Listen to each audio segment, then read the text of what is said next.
It's OJ in his own words for the first time, airing tonight right here on Fox. OJ Simpson, The Lost Confession, will be the first time we hear OJ's disturbing hypothetical situation of what could have happened the night of June 12th, 1994, the night his ex-wife, Nicole Brown Simpson, and her friend Ron Goldman were murdered.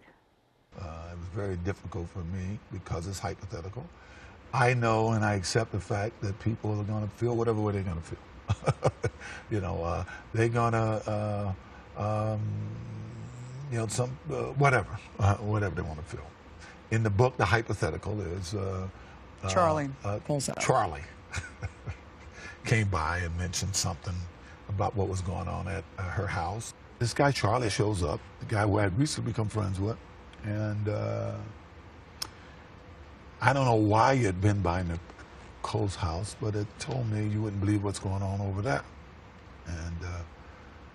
And I remember thinking, well, whatever's going on over there has got to stop. And that's where we'll stop it. Attorney Joseph Marrone joins us now. So let's be clear for everyone at home who may not know this. That was an interview with Judith Reagan, a book publisher. It was back in 2006, but we're just hearing it because it was shelved back then and it's going to air tonight for the first time. That's correct. It was shelved because of reasons. The victim's family at the time didn't want to put it out. There was issues in the public.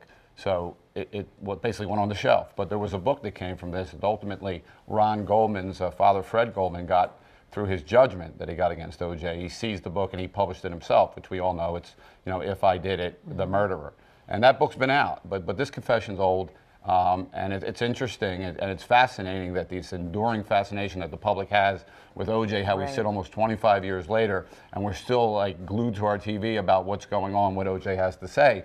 The interesting thing here is, you know, he comes close to a confession, he talks in the hypothetical, and he all but admits and practically does admit that he was involved in the murders, which is obviously raises the speculation, you know, can he be charged again? That's everyone's big question after the interview tonight. What will happen to OJ, and your answer from a legal standpoint? Listen, absolutely not. Everybody knows that we have a Fifth Amendment right, double jeopardy, which means you can't be put in jeopardy twice. If you're tried for a crime and you're found not guilty, the state cannot bring the charge again, whether it's California or any other state. Even the federal system can't do it. There are other avenues, but it's highly unlikely. You know, can they bring a civil rights case? And there's no civil rights case here. So OJ is free and clear once again, and he'll have his TV show, even though he's not a big proponent tonight of the show. Yeah. It's actually the victims' families are the ones that want to see this show out there because they want to let the public know to further, you know, sensitize the public to his guilt. So they have continued over the years to say, we want people to know OJ, they say. Yeah, before back, it's funny, in 06, the victim's family did not want this to come out. Correct. But times have changed, and they think by putting this out, it further tells the public, look, listen to this madman, listen to this killer, he did it, you know, and they reached out to OJ, and OJ had no comment. So it'll be interesting. Definitely great ratings for Fox, and we love it, you know. But there's OJ's in no danger. Let's put it that way. Can I ask you a question? I know this is kind of different, but you can help kind of clear the air. I covered the Cosby hearing last week for 2 days, the pretrial hearing. That's right. And a lot of people were asking me on Twitter, he's already had a trial. Why is he back in court? He can't be convicted again. It's a very different situation, though. Can you kind of explain that? Yeah, that's completely different. OJ went to trial. I mean, Cosby went to trial. Yes. And he had. The jury deliberated and they couldn't come to a decision. They were basically hung. Hung jury is a part of what's called a mistrial. That's when the jurors come together, they deliberate, and they cannot make a unanimous decision. They go back and forth, and if the judge thinks that it's pretty much an impasse, he declares a mistrial. Right. And now the state has an opportunity based on the fact that it's basically the trial was rendered void. Gotcha. So it's very different than the OJ situation, because a lot of people were talking to me on Twitter saying, why is he being tried again?